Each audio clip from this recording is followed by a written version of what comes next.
catch-em department instead. On our right, we're just passing a large concrete building, and that's the National Theatre.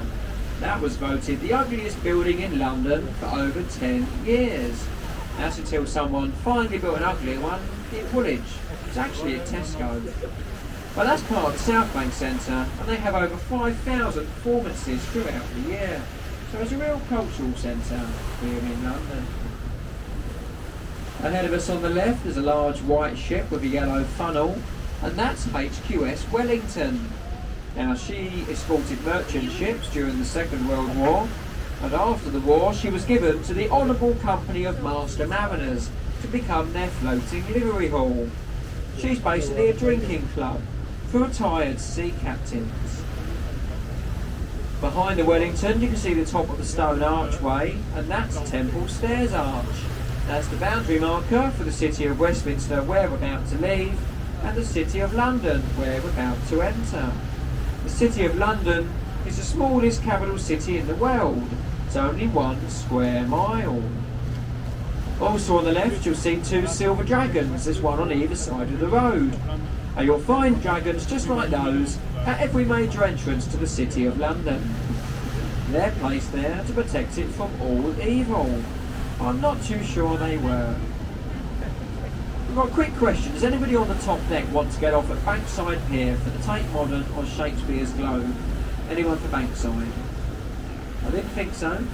If anybody on board wants to go to Bankside, just come upstairs and let one of the crew know. We'll stop for you. Bankside is a request stop. But off to the right there's a red brick building, and that's Stamford Wharf. It's more commonly known as the Oxo Tower. Now that used to be a coal store for the famous Oxo company, and when they had it designed, it was illegal to advertise on the River Thames unless your company had something to do with boats. Now Oxo make stock cubes and have nothing to do with boats, so they were taken to court, and they argued it was merely a coincidence the windows on their towers spelt their company name. Now surprisingly, the judge actually agreed with them, and they've had over 90 years of free advertising ever since. I think they got away with a technicality, something about gravy boats. But off to the left there's a Gothic building with a green roof and black spinaret. That's the old City of London School for Boys. That's where they educated a lot of our former MPs and Prime Ministers. Now despite that, they do say it was a good school, and Winston Churchill even spent 2 weeks there before he was expelled for fighting. The bridge ahead of us is Blackfriars Road Bridge, and this was built at the request of Queen Victoria to commemorate a Dominican monastery that stood over on the left. Now the monks wore black habits, where we get the name Blackfriars. If you look at the buttresses on this bridge, they look a bit like church pulpits, and we have statues of birds nesting underneath. Now on this side we have statues of freshwater birds, on the other side we have statues of seawater birds, and that's because this area is brackish water. It's a mixture of the two. The red columns ahead of us are all the remains of the old London, Chatham and Dover Railway. That was built by Thomas Cubitt, but it was taken down because it couldn't take the weight of the modern day trains. If they took those columns away, it would undermine the foundations of the other 2 bridges. The third bridge is Blackfriars Railway Bridge, and this was built by Henry Mark Brunel, son of Isambard Kingdom Brunel.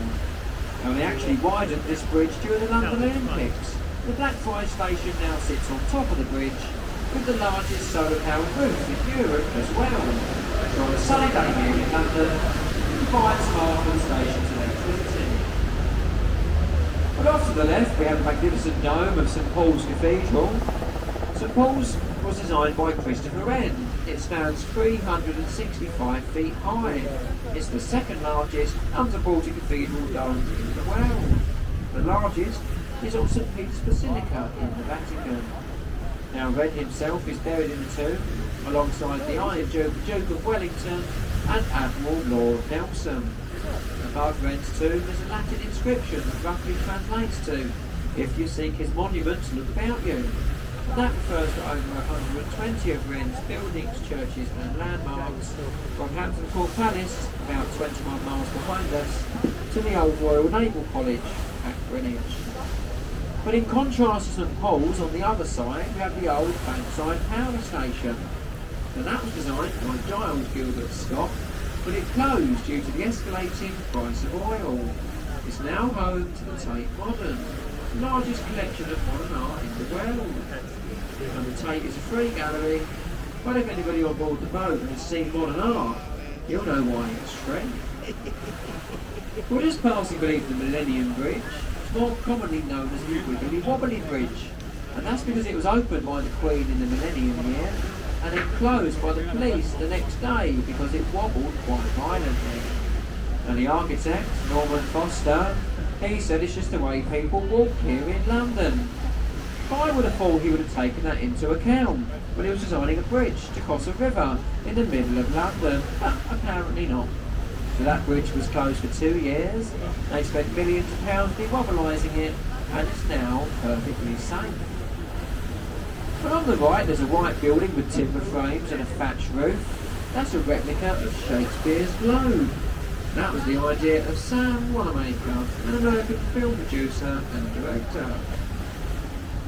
You can see Shakespearean plays performed there, in period dress and costume from just £5. So it's very good value for live entertainment here in London. Off to our left there's a building columns, and that's Vintners Place. That used to be home to the Honourable Company of Vintners. Now they had the undesirable job of testing all the beers, wines and spirits which are brought into this country. There's about a 10-year waiting list for a job there. I've been waiting 5, so I'm about halfway there. Now the bridge ahead of us is Southwark Road Bridge, and this is the narrowest and least used road bridge across the Thames in central London. The approach roads are so narrow and so poorly signed that not many Londoners know this bridge is here. If you see anybody out there today, give them away, because they're more than likely lost. But ahead of us on the right is a very historic riverside pub, and that's the Anchor Bankside. There's been an anchor tavern on that side for over 400 years. And it is said that William Shakespeare had a changing room at the Anchor for when he was performing at the nearby Rose and Globe theatres.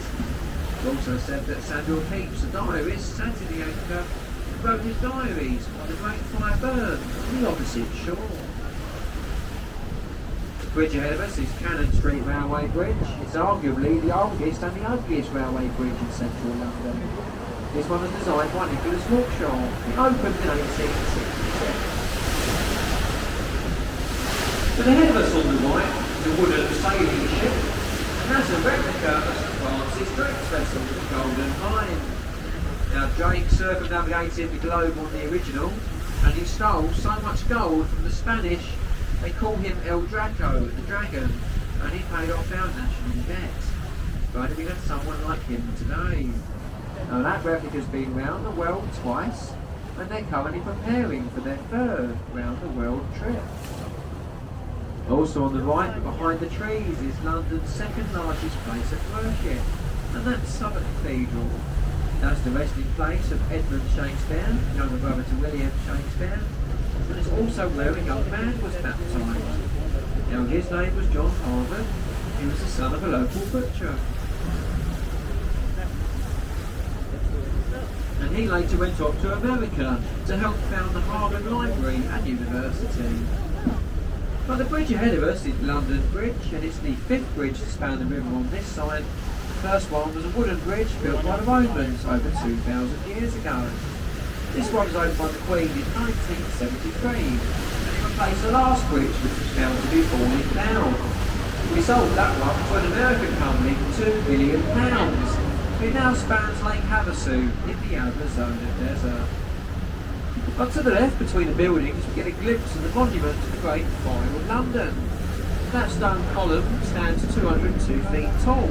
It was designed by Robert Cook and Christopher Wren. Now if we were to lay the monument down in an easterly direction, the direction we're travelling in, the top of the monument would stop at the doorstep of a bakery in Pudding Lane. That's where the Great Fire started. Also on the left there's a sandy coloured building with a gold fish for weather vanes, and that's the old Billingsgate Fish Market. There was a fish market on that site for over 900 years. It's now moved to large premises down in the Docklands area, but it's still famous for its fresh fish and the foul language from its porters.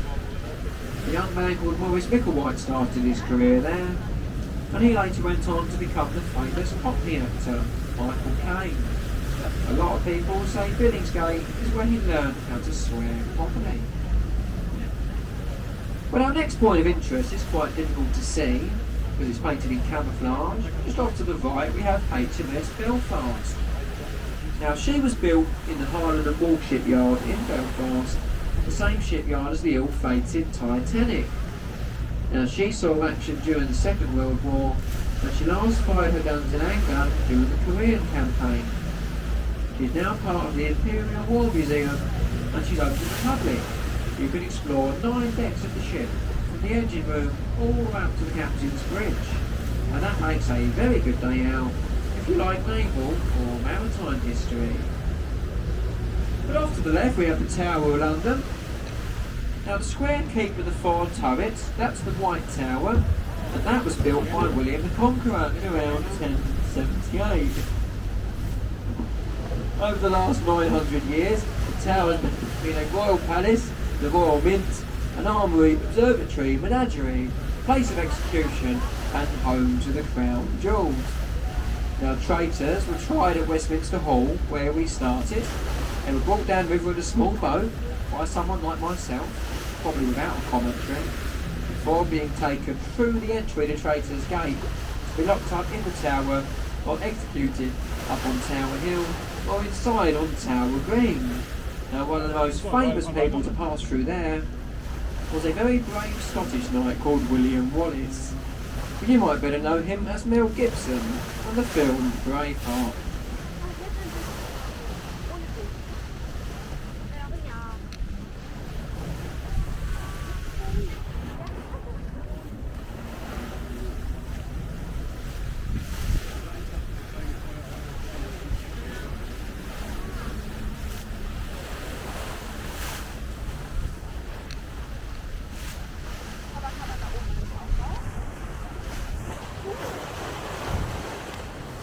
Ahead of the boat we have Tower Bridge.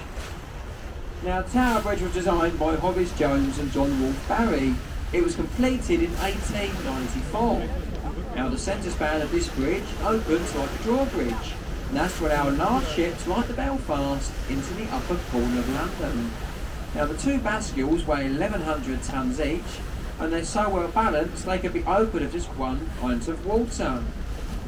Now it's all electric now, and it's a working museum as well, so you can climb up the North Tower, cross the West Walkway and explore the Victorian engine rooms on the other side. Now if you take a look at the top walkway, they've actually fitted a glass floor. Now if you time your visit in a bridge lift, you'll get a very good view of boats passing underneath. Wouldn't look too close though, they had a Scottish wedding up there last week. Ahead of us on the left we have the entrance to St Catherine Dock. Now St Catherine's was designed by Thomas Telford, and it's where they brought a lot of the finer cargoes into London, such as gold, ivory, perfume and shells. Now St Catherine's closed due to the escalating size of cargo ships, and it's now a haven for historic boats and luxury yachts. There's lots of lovely bars and restaurants at St Catherine's. It's a very nice place to have a look around if you have the time. Well, now we've passed through Tower Bridge, we've left the City of London, the 1 square mile, and we've entered the Greater London area of 600 square miles. And it's also where we'll be making our next stop at Tower Bridge Quay, St Catherine Pier.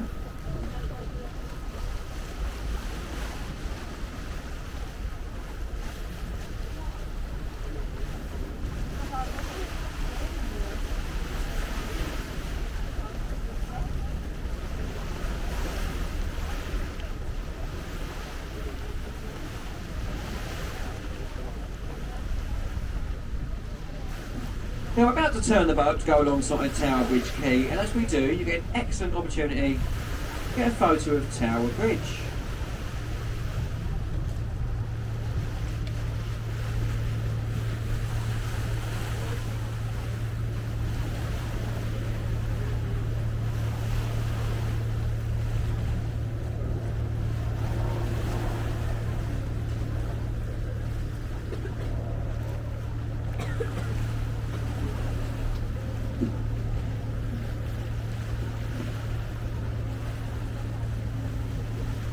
Right, so we'll be shortly going around to go alongside Tower Bridge Quay. Now, if anyone has a return ticket, you're more than welcome to remain on board. We continue back upriver to Westminster Pier. Or if you wanted to step ashore and have a quick look around, we've also got departures at 5:20, and then the last boat back to Westminster leaves at 5:40. All that leaves me to say, folks, a few words about the commentary. Now, I did say at the start, we're not official tour guides on these boats. We're just members of the crew. We do these guides to try and make your trip a little bit more interesting. Now, if anybody has enjoyed my few words and would like to show any appreciation for my efforts as a guide, you can do so in a short moment when I pass through the boat in the tried and tested fashion of carrying a small silver champagne bucket. Now, most importantly, you're not under any obligation to place anything into the bucket, but anything you do give is gratefully received. All that leaves me to say, folks, is thank you very much for your kind attention. And if you're leaving us here, have a lovely evening at the Tower.